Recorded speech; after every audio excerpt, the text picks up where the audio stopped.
الكوهيرنس بيز جينيالوجيكال ميثود او تبنى اي طريقه، وهات لي النسخه اللي انت توصلت بهذه الطريقه بيها ان هي النص الصحيح وتدافع عنه. ايوه، وانت هتنقضها ازاي يا دكتور احمد؟ بالعقل والمنطق يا استاذ جو، يعني ايه هو بالعقل مش قايم على والمنطق؟ العقل والمنطق. طيب بيقع طب وهي فين العقل بتنقد ازاي والمنطق ده يا برضه يا دكتور استاذ جو؟ احمد؟ طب وهي يعني بتنقد ازاي يا استاذ جو؟ يعني لما تحب تنقد فكره تنقدها انا بايه؟ قلت لك منهجي هو منهج تشايلدز في الدفاع عن القراءات القانونيه. والله يا فندم حضرتك قدم المنهج، ولو الكلام منطقي هنقبله، لو الكلام مش منطقي هنرفضه. ليه حضرتك مش عاوز تعرض المنهج؟ اعرضه، مفيش مشكله. حضرتك عايز تتبنى القراءه القانونيه طب بغض ما فيش النظر عن مشكله، اصالة قريب القراءه، قريب تبنى، قريب مفيش مشكله. قريب هعمل روم عن منهج تشايلدز وادعوك تيجي الروم دي. يا يا اتفقنا؟ يا استاذ جو، يا استاذ جو، انت حضرتك بتطولها وهي ما مش طولتش هتطول. حاجه. انت حضرتك لو شرحت كده هيطلع كلام بسيط والله. فيلا ما هو يلا انا بينا ما هو انا الصراحه يا دكتور احمد ادعي ان انت النص اللي ما انت تعرفش بتتبناه منهج وخلاص. تشايلدز. الصراحه انا ادعي كده. والله ف... يا فندم انا ما قريتوش فعشان بصراحه، كده بس انا بقول انا لحضرتك اهو. ايه المنهج معلش ما اللي سمعتش انت الجمله. هتقوله ما قريتوش والله، ما طب قريتش امال المنهج يا ايه؟ استاذ، طب ما يعني قريتوش. هتهاجمه بس انا بالعافيه يعني؟ متاكد ان انت، انا اقول لك يا استاذ جو، انت حاجه بتيجي على حاجه تافهه وبشلل ومش عاوز تقولها ومكسوف منها، فبتقول قريته ولا ما، هي هتطلع في الاخر فكره تافهه. فكره بتتبنى القراءه اللي مثلا تبناها الاباء مثلا بعيدا عن المخطوطات مثلا، ولا حاجه ثانيه، هتلاقي حاجه تافهه كده. فحضرتك حاجه قول القاعده تافهه؟ اللي انت عاوز تتبناها وندافع عنها.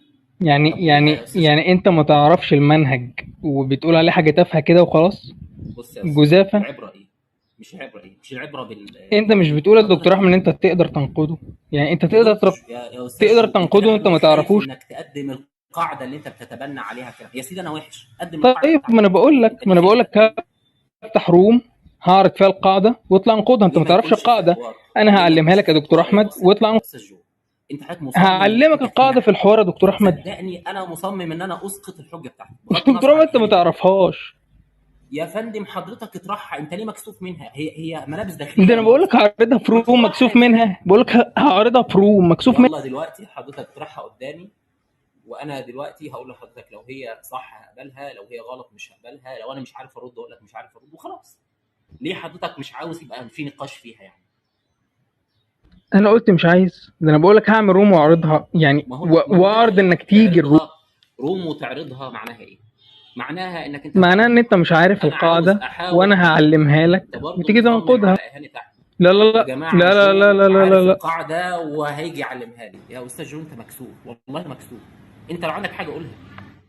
لو عندك، انا والله بتحداك انك تجيب اي قاعده تعرف بها القراءه الاصليه. اتحداك لو وقفت على شعر راسك شفت كده اهو انك ده تجيب اهو ده النص الاصلي دليل لاي ان انت ما قاعده. تعرفش ايه هو منهج تشايلدز. ما هو ده الدليل ان انت ما تعرفش منهج تشايلدز. انت ما انت عندكش هتنقد غير حاجه ما ان احمد تعرفهاش يا الشامي دكتور ما احمد؟ اعرفوش اي حاجه غير كده، مش احمد الشامي ما هتنقد حاجه ما يعرفهاش. تعرفهاش قدم اي طريقه لمعرفه برضه؟ النص الاصلي. فين ايه علاقه ده بقى؟ ايه الغلط في ده؟ ايه الغلط برضه في ده؟ استحلفكم بالله الحي. قدم لي اي طريقه تعرف بيها اللي كتبوا متى ماشي. ومرقس ولوقا. ايه الارهاب في كده؟ ايه طب الكارثه في كده؟ انتقد انا لي منهج مستغرب والله. الكوهيرنس بيزد ميثود يا دكتور احمد يلا. هو الكوهيرنس بيز جينيالوجيكال ميثود طريقه غير قادره على استعاده النص الاصلي. هي طريقه بتعتمد على منهج الاختزال. انك انت بتشوف القراءات اللي منهج موجوده الايه؟ في مخطوطات الاختزال؟ متاخره. الاختزال، طب كمل يا قراءات دكتور. متاخره موجوده في مخطوطات متاخره بتحمل نص مبكر، بتفرق ما بين التاريخ الكربوني وما بين التاريخ النصي. ده حضرتك اللي عاوز بيعمله تعمل الكوهيرنس طريقه. بيزد جينيولوجيكال ميثود يا دكتور احمد. طب يا دكتور اه احمد، يا استاذ، طب ده اه يا تحدي دكتور، شكرا، كمان، ده اتفضل تحدي اتفضل. كمان على التحدي الاولاني. معلش ثانيه واحده. اتحداك يا دكتور احمد تجيب عالم شرحها زي ما انت بتشرحها كده. معلش ثانيه خليك معايا. اتحداك تجيب عالم بيقول ان هي قائمه على اللي انت بتقوله ده. ثانيه واحده. يا يعني جو انت يعني يعني اللي انت ان شايفه انت يا دكتور احمد. استنى يا محمود، في ايه؟ مش بنتكلم؟ طب لما تيجي يا إيه يا دكتور عم احمد قول لي. انت هتحسسونا بنتكلم يا كده ان محمود في الكلام ايه؟ داخل في جد ولا ايه؟ ثانية يا محمود، ثانية واحدة. امال احنا بنهزر يا محمود؟ ما بحبش الكلام الجد يا جو.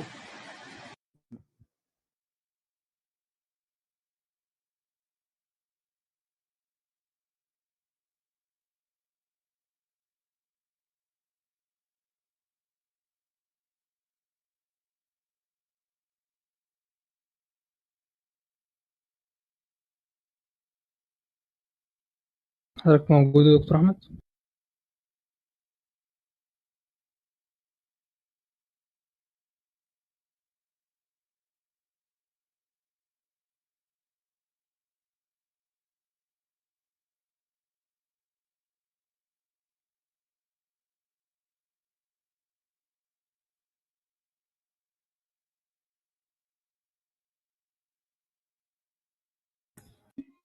موجود دلوقتي يا دكتور احمد؟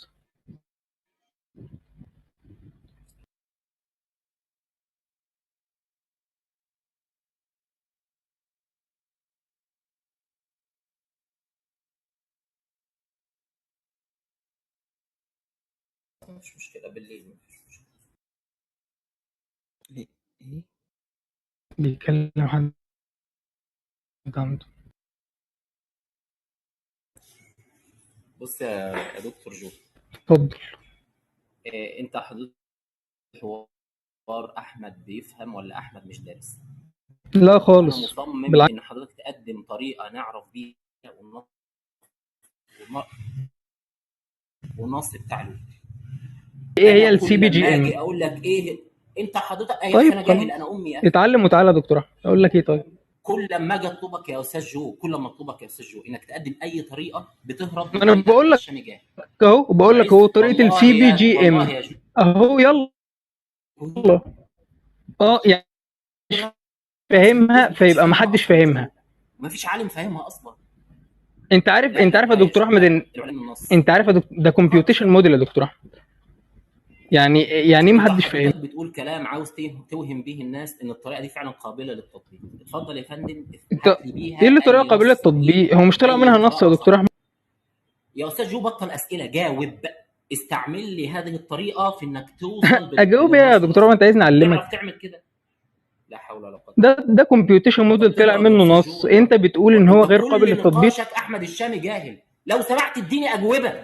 استعمل الطريقه دي في النص الصحيح. ايه ما انا غريب في اديتك السؤال ده يا اجوبه، اخي؟ ما انا اديتك اجوبه، اهم حاجه غريبه والله. ما انا اديتك اجوبه يا دكتور احمد.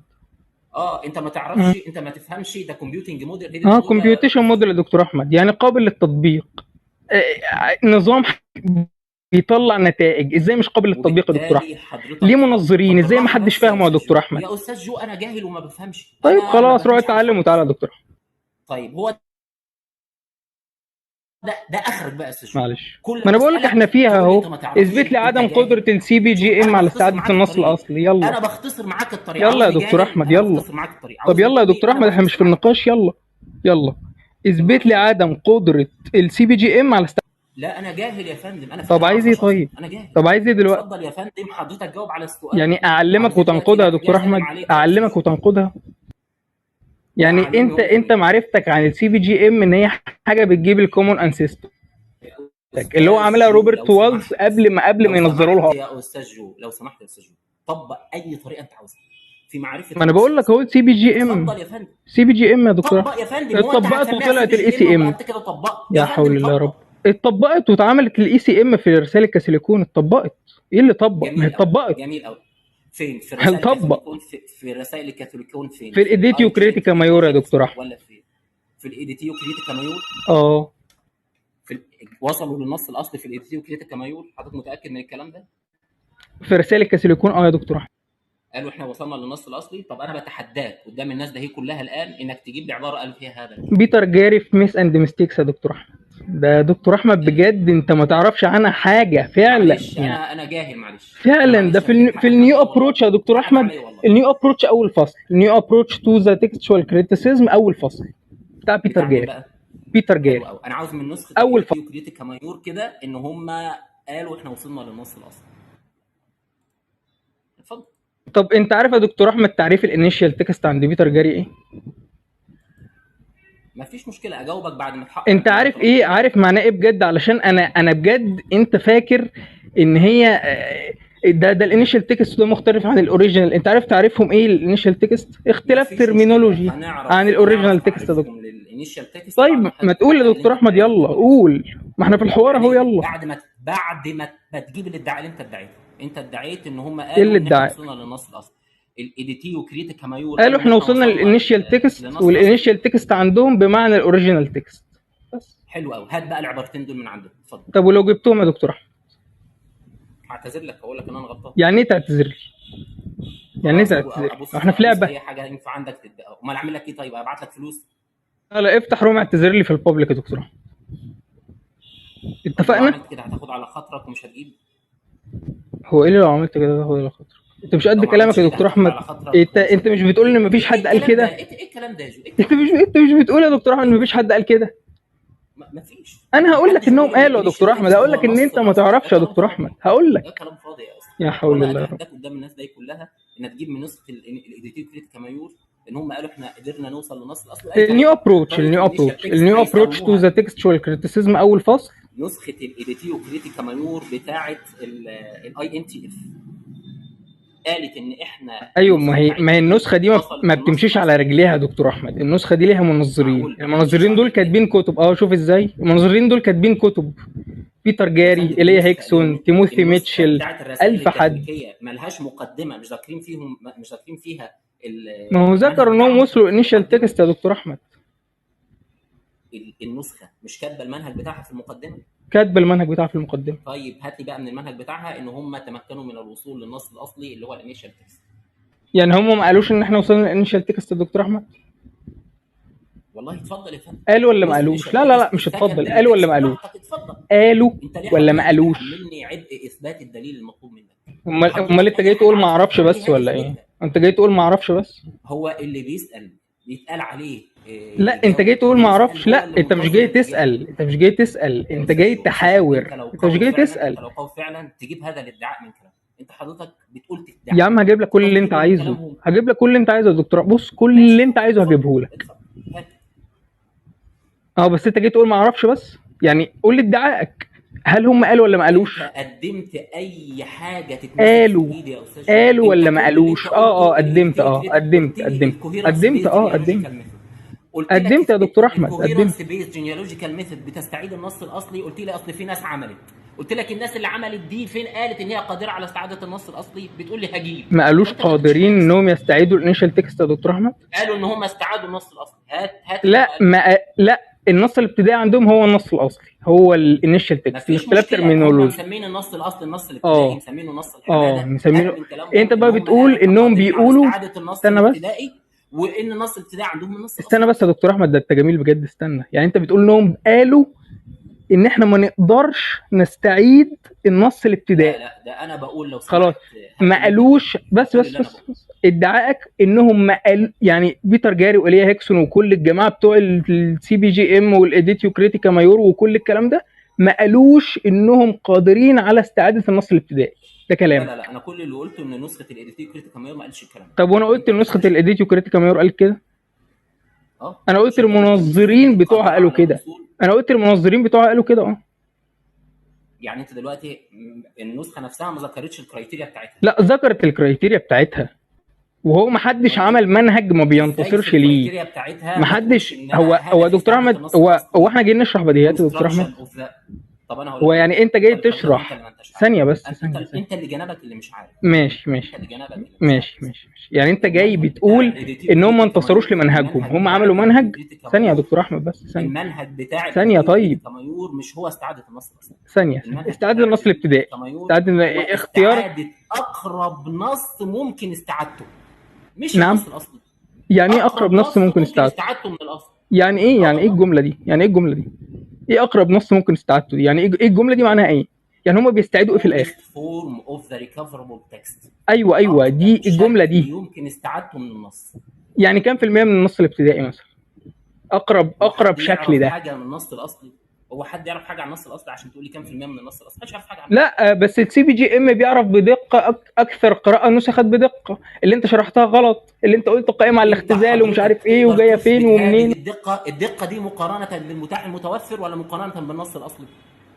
انت بتدور على المخطوطه نون اللي لسه ما لقيناهاش. مخطوطه نون تحت الارض بتقول حاجه مخالفه ليه. يعني انت كل نقاشك كان في اي القراءتين هما الاصح من ضمن المتاح المتوفر؟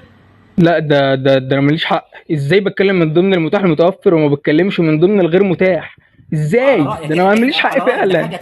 انا ماليش حق فعلا. ده ايه ده؟ معتمد على مخطوطات القرن الثالث. ده انا ماليش حق خالص بقى يا دكتور احمد. انما مخطوطات القرن الاول والثاني عيب نجيب سيرتها. انا ماليش حق خالص. ماليش حق ان انا اقول اللي اتقال ان احنا نجيب سيره مخطوطات القرن الاول. انا ماليش حق ان انا اقول يا دكتور احمد دلوقتي ان هو بيقول ان النص بتاع الاديتيف كريتيكا مايور يمثل النص الاصلي. اتفضل يعني هات من ادخل مناظر عندك. في الاي ان تي اف مقال بعنوان ذا انيشال تكست. كان كان في ان بيتر جاري بعت لتيموثي ميتشل بيشرحوا لبعض ايه معنى الانيشال تكست. شوف كلامه يا دكتور احمد. انا هبعت شايف لك كلامه اللينك ومترجمه من هبعت لك سنتين. اللينك هوريك كلامه عشان بس ما عندي تبقاش على قدام الناس يا المدونة، دكتور عندي احمد على وعيب المدونة. وكده، وانت عارف وانت ما تعرفش بس ال مش سي بي مشكلة، جي ام اتفضل. اصلا، وما تعرفش مانجا تشايلدز اصلا. ف كده انا يا والله دكتور هلم لك مانجا الدور، تشايلدز ما تقلقش. حضرتك لو تعرف انه ليه اي 30 لازمه قوله، ما نعم. تعرفش انه ليه اي 30 لازمه خلاص ما تجيبش سيرته. لا يعني ايه يعني ليه 30 لازمه ولا ملوش 30 لازمه؟ والله بيبقى انت ما اللي تقوليش ما صاحب اعرفش. انت الحجه جاي هو اللي بقيت يقول. لا ادري هنا يا دكتور احمد. والله يا انت بقيت فندم لا ادري حضرتك هنا. عندك حجه قدمها، ما قول لي عندكش حجه قول لي ما قول لي تحتجش بعجز قول لي المقال. ادعاءات يا دكتور احمد، في ايه؟ قول لي ما فيش ادعاءات. مشكله، انت ما جاي تقول لي فيش ما مشكله. اعرفش، حضرتك كل ما اقول لك هات لي كلام بيتر تقول لي ما جيري اعرفش. وبعد كده نشوف اللي انت بتقوله. هات كلام بيتر جيري وانا منتظر. اتفضل. طب لو جبت كلام بيتر جاري انتهى النقاش كده؟ طبعا انتهى النقاش، بس هتجيب كلام بيتر جيري بيقول ايه؟ بيقول النص اننا الابتدائي قادرين هو على النص استعاده الايه؟ النص الابتدائي اللي هو النص الايه؟ اللي النص هو الايه؟ في اختلاف ترمينولوجي منه، في اختلاف ترمينولوجي عن الاوريجينال تكست. لا ده مش كلامك بقى. من شويه ده مش كان كلام. كلامك ان هو النص الاصلي. ايوه، طيب هات كلام انت عارف بيتر يعني ايه اختلاف جيري وبعد ترمينولوجي يا كده دكتور احمد؟ نقرا. هات دكتور احمد انت كلامه عارف يعني وبعد ايه كده اختلاف نشوف. ترمينولوجي؟ يعني والله ايه هات اختلاف كلامه ترمينولوجي يا ونشوف. دكتور احمد؟ والله يعني يا ايه فندم هات ترمينولوجي يا كلامه دكتور احمد؟ ونشوف. والله انت يا ما بتعرفش فندم انا مش معناها قابل ان اصلا؟ انت تدعي على كلامه حاجه. هات كلامه ونشوف، ما ادعي؟ تستعبطش. انت مش عارف يعني ايه يا ترمينولوجي يا استاذ دكتور جو، احمد؟ استاذ جو بالراحه بس. ترمينولوجي مش عارف يعني ايه ترمينولوجي؟ حضرتك مصمم ما تقدمش اي دليل على اي حاجه، مصمم. دكتور ادعيت احمد انا ان خايف بيتر جيري اقدم لك قال دليل كلام. تقول لي ما هات اعرفش. يا استاذ جو، ما فيش مشكله، ساعتها يبقى يعني يبان ده- ان انما حضرتك عمال تقول هجيب لك واعمل وهجيب لك واعمل، وانت يا احمد مش عارف، وانت يا احمد مش عارف، وانت ما قدمتش حاجه. طب ما انت قلت انت انك عمال مش تقول عارف. بيتر جيري قال النص الاصلي، وفي الاخر لما قلت لك النص الاصلي قلت لك لا ده ترمينولوجي مش النص الاصلي. طب هات بقى كلامه لا ونقرا مع لا، بعض. استنى يعني ايه ترمينولوجي مش النص الاصلي؟ هو الترمينولوجي دي معناها عندك ايه والله اللي قال الكلمه يشرحها اصلا؟ يعني انت خلاص. محتاج انا حد اسف، يشرح لك كلمه واحد ترمينولوجي؟ والله نجيب واحد من الشارع يشرحها. انا اسف، حقك انت عليا. محتاج يا دكتور احمد، انت محتاج حد يشرح لك لفظ ترمينولوجي يعني ايه؟ انت محتاج حد يقول لك هات كلام بيتر جيري غيري، يعني نجيب كمان واحد يقول لك هات كلامه. خد كلام بيتر جيري فوق اهو يا دكتور احمد، ثواني اهو.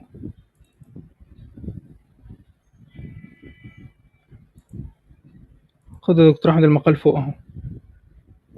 انسخ عايز حاجه تانية يا دكتور احمد؟ انت احتجت عليه، ما انا عارف المقال كله. اقراه انسخ بقى، لي وجه، اقراه انسخ لي دلوقتي اقراه. يعني اقراه بعد يلا. وانت يا دكتور مش عارف، وانت يا دكتور ايه معنى الترمينولوجي، ودلوقتي طب بتقول خد خد يا دكتور المقال احمد، وروح اقراه. خد يا هو ده دكتور احمد اخرك يلا. يا استاذ جو؟ خلاص هنسخلك يا دكتور يا احمد. استاذ جو انت انسخ لي بتسيح الاقتباس يا استاذ جو. احنا اهو قاعدين اهو. ولا والله يا استاذ جو عمرك ما هتقدم اجوبه. هو انت موجود بس اهو يا دكتور احمد فرق تقول لك فوق، في احمد ايه؟ عارف واحمد مش عارف، انما اجوبه ايه ده؟ مفيش. امال اللي انا بعمله ده طب انا ايه؟ ممكن احط لك اي مقال هو فوق اللينك واقول ده لك روح فوق اقراه. ايه؟ انا عاوز وجه الاقتباس، عاوز اول المكان اللي فيه اقتباس، اول الاقتباس. اقتباس. The definition of the اول term مقطع initial text اول must مقطع be carefully. اول مقطع في المقال. طب لو ما طلعش فيه مش ان هو اول بيقول على النص مقطع، انا قلت اول الابتدائي ان هو اقتباس. النص الاصلي. اول اقتباس. اول اقتباس اللي هو اول فقره في بيج، ولا يا اول حول اقتباس اللي الله هو رب. فقره من first اول of، the ولا اول definition اقتباس of the term initial text. النص اللي انت حاطه مكتوب فوق variant حول الله يا رب. فين كلمه definition؟ اول في اقتباس يا دكتور المقال. احمد، مش اول موجود. اقتباس. اعدي لك الباراجرافز يا دكتور احمد انت كمان. يا فندم يا فندم الرابط اللي انت حاطه طيب فوق بس. ما فيهوش اقتباسات. الرابط اللي انت حاطه فوق أصلاً. عنوان variant readings a question about the initial text of the New Testament documents. فين بقى بعد اول عباره a question about the initial text؟ فين؟ ولا الجريمه عندنا برضو؟ انت فيها يا دكتور احمد؟ انت مش شايف المقال؟ المشكله عند احمد برضو. انت دكتور احمد في مقال في كلام يا دكتور فندم احمد. هات الاقتباس يا استاذ جو. اهو يا دكتور وكل احمد. حاجه المشكله عند احمد، ما تجيب لي دكتور احمد في اقتباس. مقال فوق يا دكتور احمد، انت في ايه؟ في مقال فوق. وانا فتحت مقال من بيتنا يا استاذ جو. شكلك فتحت مقال من بيتكم يا دكتور احمد، شكلك فتحت مقال من بيتكم. This page semester for the first time in a long while I taught a few. ايه فين الاقتباس اللي انت عاوزه؟ فين المقطع اللي انت عاوزه؟ ادي اول بوستد اون 6 يونيو 2020 باي واحد اسمه برنت نون جبري. ما تعرفش برنت نون جبري يا احمد؟ ابوس اي حاجه عندك ينفع تتباس يا اخي. هات لي الاقتباس. هو حطيته صوره يا دكتور احمد تقريبا، يعني ثواني. لا ثواني احط الصوره. والله يا جو طول عمرك ما بتجيبش اجوبه. انت بس يا حول الله. احمد يعرف، احمد ما يعرفش اجوبه، لا يمكن. انت الصراحه يا دكتور احمد يعني يلا الحمد على لله. رايك المشكله عند احمد، يعني بيتر جيري كمان احمد اللي يروح يجيبه لك. على رايك. حطيت الصوره يا دكتور احمد. طب واحنا هنقرا من صوره صغيره يا استاذ جو؟ طب ما انا حطيت لك المقال، انت عايزني اعمل لك ايه؟ اعمل لك ايه طيب يا دكتور؟ اجي لك بالتابلت يا دكتور ما احمد. تستعبطش، ما تميت يا استاذ جو. شاور لي، قول لي السطر اللي بيبتدي بكلمه كذا. هتخش النار يعني؟ ما انا قلت لك السطر اللي بيبتدي من ذا ديفينيشن يا دكتور احمد. طيب السطر اللي بيبتدي من ذا ديفينيشن يا دكتور اقرا يلا، اقرا وترجمه يلا. طيب السطر اللي بيبتدي من كلمه ذا ديفينيشن يا دكتور احمد، استحلفكم بالله يا جماعه ادخلوا وهاتوا لي السطر اللي بيبتدي بكلمه ذا ديفينيشن. هو انت مش شايفه بجد يا جماعه؟ انت مش شايفه بجد؟ ادخلوا كلكم، والله حقك عليا، معلش هركب نظاره اقول هو لك انا عم ده انا حاطه صوره. هو أنا... ما انا داخل على الرابط اللي انت حاطه فوق، ما فيهوش الهبل ده. اه دلوقتي ما عادش فيه صح. ادخل يا استاذ دارك. لا موجود اهو يا استاذ احمد، موجود عادي. فين ذا ديفينيشن؟ سطر رقم كام؟ ثواني. موجود في موجود صح. ايه ده طلع موجود يا محمود؟ يا عم هتلاقيه كده مكتوب يعني متزحزح طيب تمام في النص يعني. طيب ماشي. موجود. The definition of the term initial text must be carefully distinguished from the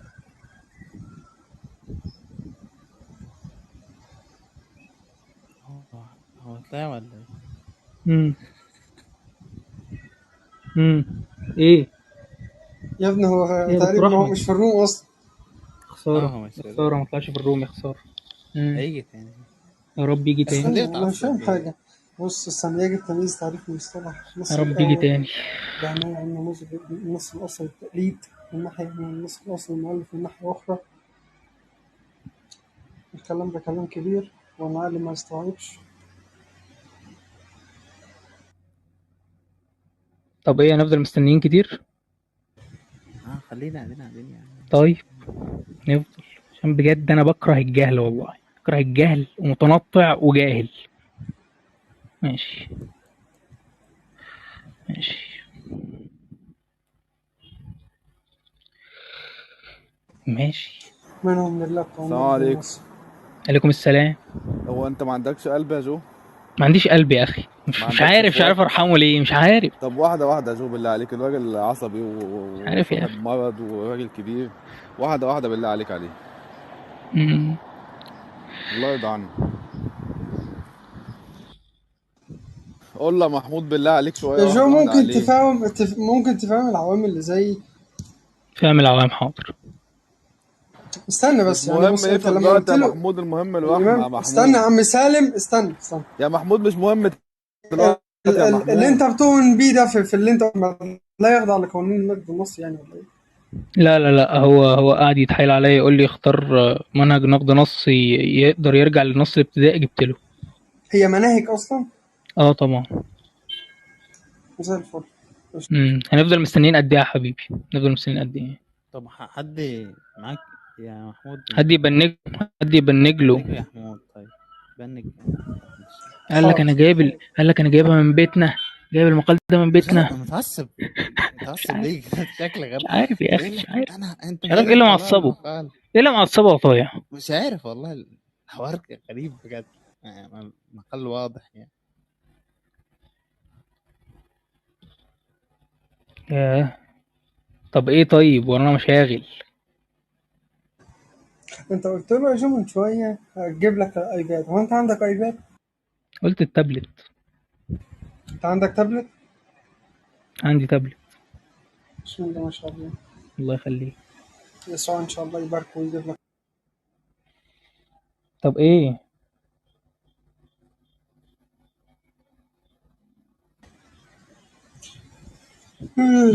طب ما تساعده يا محمود. ساعده، ترجم له وهات له الحته اللي مش هو بيعرف يترجم المقاله يا عم. هما اتنين مع بعض. انت طالع ليه؟ انا طالع اقول لك انا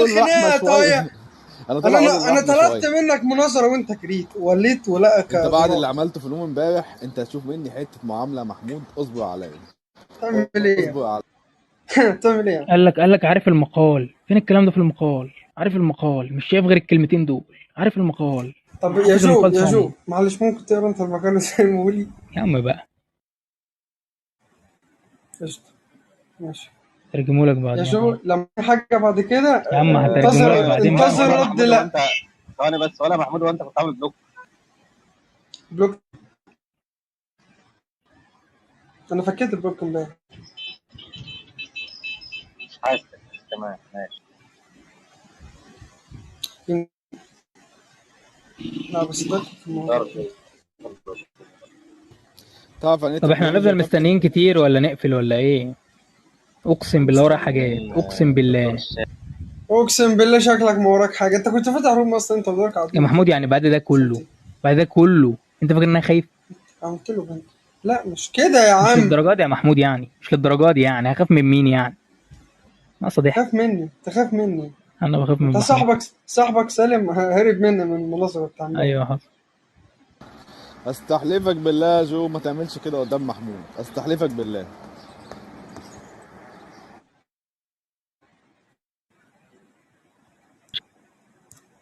ايوه طب ما انا حاول. بحاول اهو يا استنى حبيبي. معلش، كرر الكلام اللي انت قلته عشان معلش. اكرر مش كله. الكلام لا مش عشانك. اللي فيها. ايوه ماشي، انا بسأل عشانك يعني. مش كده بقى. اول كلمه انت قلتها له اللي هو انا بؤمن مش عارف انا نص عندي كده ونص انا كده عندي من عين كذا منهجين، وكذا. انا عندي منهجين بتبعهم في المسألة دي، وهو طلع ما يعرفش منهجين. بتبع السي بي جي ام في تحديد القراءة الأصلية، ومنهج اسمه منهج تشايلدز في تحديد القراءة القانونية. كل منهج فيهم يحتاج تفصيل وليه منظرين وكده، بس ايه، بس ده مش وقته. بس هي الفكرة هو عايز يناقشني فيهم وهو ما يعرفش معناهم، فانا مستغرب. انت قلت مش عارف حاسوب حاجه كده يعني. كومبيوتيشن موديل سي بي جي ام ده مش معتمد على مجموعة. بص هو افتراضات. هشرحها لك. لا مش افتراض. هو السي بي جي ام ده موديل مؤسس على موديل مبرمج انه يعرف ادق قراءة نسخت بدقة في المخطوطات. فادق قراءة نسخت بدقة يعني اقدم قراءة موجودة بمعنى اصح يعني. فاهم قصدي؟ هو بيقول ان المنهج اللي بيوديك لاقدم قراءة موجودة ده ما بيوديكش للاصل. مش اقدم قراءة موجودة في المخطوطات، اقدم قراءة بناء على عملية حسابية يعني بتوصلك لكده. بس أيوة. فهو بيقول ده العمليه غير قابل الحسابيه دي للتطبيق استندت ومحدش لايه؟ فاهمه. العمليه الحسابيه استندت لايه؟ لما هي يعني مسائل بعض بسيطة. الالجوريزمز اللي بتعرف القراءة اللي بتفسر ظهور، اللي هو بتعرف خطأ الناسخ من خطأ الناسخ وهكذا. لا ده من طب احنا دخلت هنفضل مستنيين كتير ولا إيه يا التكنولوجيا، ده حود؟ من دخلت التكنولوجيا في النص الله يعين. ماشي يا حود. طب ايه؟ يا عم انا مش لسه نظام له بينج تاني. طب نقفل طيب؟ يا عم اعمل له بينج تاني، ما هو اصلا هو بيكلمك كان في الشغل. طيب يا عم انا سامع صوت الزباين. براحتك. ماشي. ربنا انا ما بحبش يوفقك اللي في الصيد بيتنطط ده. عليا يا محمود الصراحة، وخصوصا لو طلع جاهل يعني. الصراحة يعني مفيش حاجة عارفها. يقول لي السي بي جي ام، يقول لي ما اعرفوش، يقول لي هيطلع حاجة تافهة. بينجم. ايه اكبر منهجين؟ المنهجين اللي انت متبنيهم؟ لا في اكبر في يعني. في مناهج بتحظى بقبول واسع من العلماء، يعني زي منهج مثلا، زي منهج الانتقائية العقلانية. ده منهج بيبقى مبني على قواعد، يعني مبني على مجموعة من القواعد وكده، زي الأصعب هو الأصح والأقدم هو غالبا الأصح وكده. وفي منهج تاني هو المنهج الأغلبي الموجود في أغلب المخطوطات، هو غالبا القراءة الصحيحة كده يعني. بس هو هيجي ولا إيه يا محمود؟ يا عم انا عملت له بينج زي طيب اما يجي اما نشوف. انت طلعت فين؟ السلام عليكم. بعد اذنك يا محمود ثانيه واحده. استاذ جو، اه طب هل اللي انت جاي تحاور مكانه؟ لا انا هسال سؤال واحد وانزل.